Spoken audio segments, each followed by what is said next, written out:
In February 2025, India's Prime Minister Narendra Modi was warmly welcomed to the White House. He was the second foreign leader to be hosted by newly inaugurated President Donald Trump. Meanwhile, Pakistan's Prime Minister hadn't even gotten a phone call. The Pakistan-US relationship had been on ice since Trump's first term, when he famously said Pakistan had given the US nothing but lies and deceit. Then, in 2025, the impossible happened. India, Washington's indispensable partner, was hit with a brutal 50% tariff and snubbed for a presidential visit. Meanwhile, Pakistan is being celebrated at the White House as America's new favorite ally. It all started when New Delhi humiliated Trump by publicly rejecting his claim to have mediated an end to the May 2025 conflict with Pakistan. Since then, the India-US relationship has entered a deep freeze. There's been no Quad summit, no Trump visit to India, and no trade deal to give India respite from astronomical tariffs. High-level dialogue has totally collapsed. But where India saw an insult to its sovereignty, Pakistan saw a massive opportunity. Islamabad amplified Trump's claim to have mediated an end to the India-Pakistan conflict, even nominating Trump for a Nobel Prize. That bit of flattery paid off richly. Pakistan's government has become a go-to partner for Trump's key diplomatic initiatives in the Middle East, from Gaza to Iran. It has resurrected counterterrorism cooperation, long the bedrock of Pakistan-US ties, and even broke new ground, attracting US interest in Pakistan's treasure trove of critical minerals. How did India lose its standing in Washington? And how did Pakistan gain ground so quickly? Today, we're looking at how Islamabad conquered the US through the ultimate diplomatic coup, while India lost the influence war. To fully appreciate the dramatic turnaround, we need to back up a few years. During Trump's first term and the intervening Biden years, Pakistan-US relations were at their worst in decades. Trump openly accused Pakistan of backstabbing the United States by supporting the Taliban while pretending to cooperate with the US mission in Afghanistan. But things actually got worse for Pakistan when the US withdrew entirely from Afghanistan in 2021. With the end of the U.S. troop presence next door, the primary motivation for Pakistan-U.S. cooperation collapsed. After 2021, Washington barely had any interest in Islamabad, except to scold Pakistan for its close cooperation with China. Meanwhile, India-U.S. relations were thriving. Modi and Trump had a full-fledged bromance built on their shared populist and majoritarian tendencies. India was seen as a crucial U.S. partner in the global competition against China, and for the U.S., Pakistan was on the wrong side of that rivalry. But everything changed when a 4-day air war broke out between India and Pakistan in May 2025, following a bloody attack on Indian tourists in Kashmir. Paradoxically, this crisis saved the Pakistan-U.S. relationship and killed the momentum in India-U.S. ties. Trump loudly claimed a role in brokering the ceasefire between India and Pakistan that ended the conflict. According to Trump, he stopped the war. India immediately rejected that claim. Delhi has always hated the idea of outside mediation in its conflict with Pakistan, and Trump's social media posts undermined Modi's strongman image.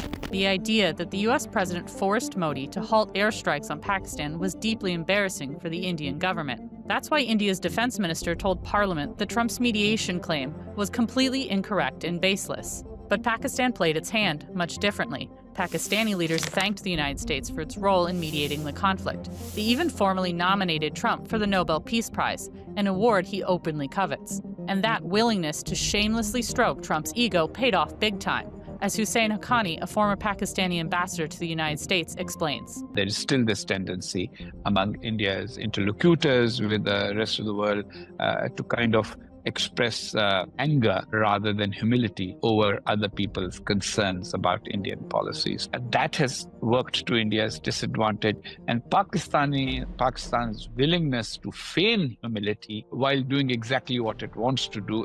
And so therefore, the Americans find the Pakistani approach easier to deal with than the Indian approach. And that's how all of this has played out. The bromance between Trump and Modi is dead, but there's a new one in the making between the U.S. president and Pakistan's Army Chief, Field Marshal Asim Munir.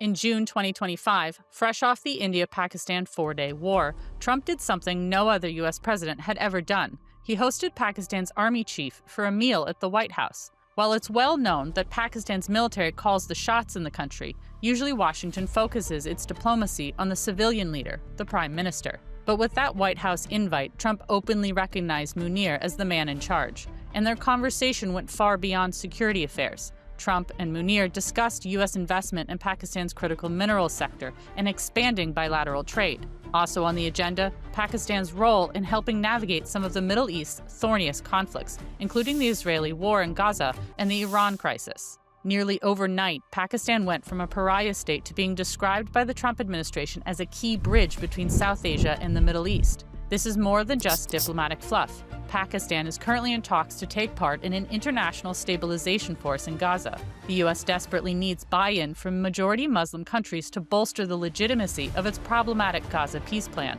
and Pakistan senses another opportunity. Meanwhile, progress is also being made in an area long neglected in Pakistan-U.S. relations: economics. In July 2025, Pakistan cemented a trade deal with the Trump administration, lowering tariffs. More importantly, the deal included an agreement for U.S. companies to make long-term investments in Pakistan's resource sector, potentially cementing deeper economic ties for decades to come. We have just concluded a deal whereby Pakistan and the United States will work together on developing their massive oil reserves, Trump posted on social media on July 30th, 2025. Who knows? Maybe they'll be selling oil to India someday. That comment stung even more because India has failed to cement its own trade deal with Trump. In fact, Trump actually increased tariffs on India to 50%, slapping on an additional 25% penalty over India's continued trade with Russia.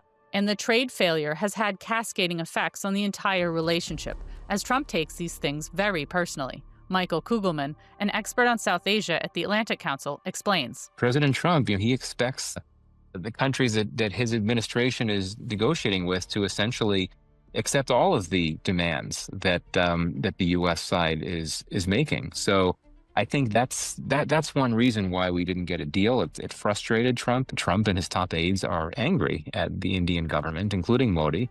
They feel that he and his government have not treated the U.S. well, and hence they're comfortable to use India as a punching bag as they take out their frustrations. Things have only gotten worse so far in 2026. In early January, Trump threw his support behind a new bill that would impose 500% tariffs on countries that buy Russian oil, including India. While India faces trade frictions with the U.S., Pakistan has won favor in Washington by offering exactly what Trump wants: oil and critical minerals. Pakistan's Army Chief Asim Munir visited the White House again in September 2025, this time accompanied by Prime Minister Shehbaz Sharif. Their visit oversaw the signing of a $500 million partnership between U.S. Strategic Metals and Pakistan's Frontier Works Organization to develop Pakistan's resources, including rare earths, copper, gold, and antimony, for U.S. supply chains. Pakistan has even offered to let the U.S. develop a port at the city of Pasni exclusively to use in transporting these critical minerals to the United States. To sweeten the deal, Pakistan's government is investing in a murky cryptocurrency venture linked to Trump. Islamabad has signed a letter of intent to cooperate with World Liberty Financial, a crypto venture owned by the Trump family. It's exactly the sort of transactional diplomacy that pleases Trump most, the kind that enriches him personally. Clearly, Pakistan knows how the game is played. Here's Michael Kugelman again. Why have we seen this surprising turnaround in U.S.-Pakistan relations? It's been able to successfully pitch itself to Washington as a useful partner on the issues that interest the administration the most. Well, Pakistan knows that critical minerals, cryptocurrency, things like that are of great interest to the Trump administration. So this is why the Pakistanis dangled this tantalizing opportunity to work with Pakistan to unearth what Pakistan described as its $1 trillion worth of critical minerals. The major economic ventures, oil extraction, critical mineral mining, even boosted trade volumes, will take years to really bear fruit. But security cooperation is already back on track. In August 2025, Pakistan got a much-coveted item checked off its counterterrorism agenda. The United States added the Baloch Liberation Army, or BLA, and its suicide wing, the Majid Brigade, to the list of designated foreign terrorist organizations. It was a major boon to Pakistan in a year when the BLA had dramatically stepped up attacks, including hijacking a train with over 400 passengers on board. Then, in December 2025, Pakistan secured long-delayed U.S. approval of an upgrade package for its F-16 fighter jets. The deal, worth $680 million, will upgrade the F-16's electronic and navigation systems. It's a telling move, considering that less than a year ago, Pakistan was using its fighter jets to shoot down Indian warplanes. India responded angrily, rejecting the U.S. justification that the aircraft were to be used for counterterrorism. India's foreign minister scoffed, "You're not fooling anybody by saying these things." He also called into question the entire Pakistan-US relationship, saying it has neither ended up serving Pakistan well nor serving the American interests. India obviously has a vested interest in undermining its arch-rival's ties with the United States. Still, there are real reasons to doubt the long-term health of the Pakistan-US bond. In many ways, both governments are playing with fire by expanding cooperation. There's a good chance one or both will end up getting burned. Take the prospect of $500 million in U.S. mining investments in Pakistan.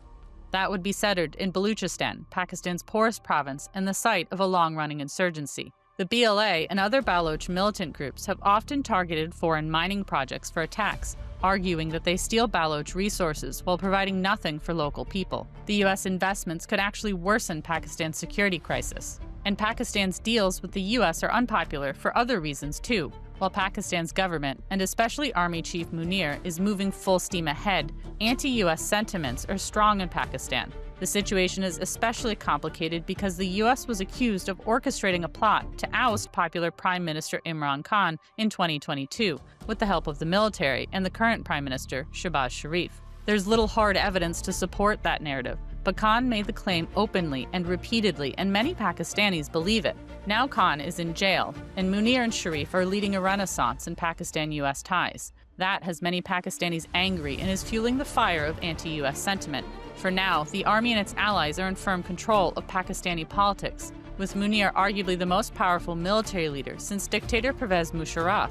But discontent simmers under the surface, and leaning too far toward the unpopular U.S., especially in the sensitive issue of the Gaza war, could be the spark that lights a bonfire Pakistan's establishment can't control. Finally, the U.S. may wind up disappointed as well, as often happened in the past. Pakistan can't afford to alienate China, which is still its most important trade and investment partner. Islamabad made a point of renewing its ties with Beijing at a foreign ministers meeting in January 2026. China seems quite comfortable with the renewed Pakistan-U.S. relationship, but will Washington be able to accept Pakistan playing both sides? As Hussein Haqqani explains, this is not a relationship built on trust, but on what each side can do for the other. I don't agree that a relationship of trust has been created between Pakistan and the United States. I think what has happened is that a transactional relationship that went south for a while after the discovery of Osama bin Laden in Pakistan has gone back to being a transactional relationship with slightly better atmospherics. And those atmospherics will now be put to the test. Pakistan's current ambassador to the U.S., Rizwan Saeed Sheikh, said that 2025 was a year of positive trends in bilateral ties, but that 2026 is where the rubber really meets the road.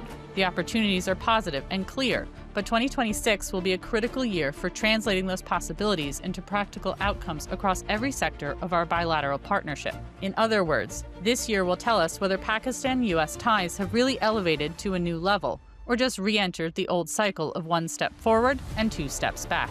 Thanks for watching The Diplomat Asia. For more on Pakistan's geopolitical importance, check out our video on Gwadar, the crown jewel of the China-Pakistan Economic Corridor, and leave a comment below if there's a topic you'd like to see covered in a future video.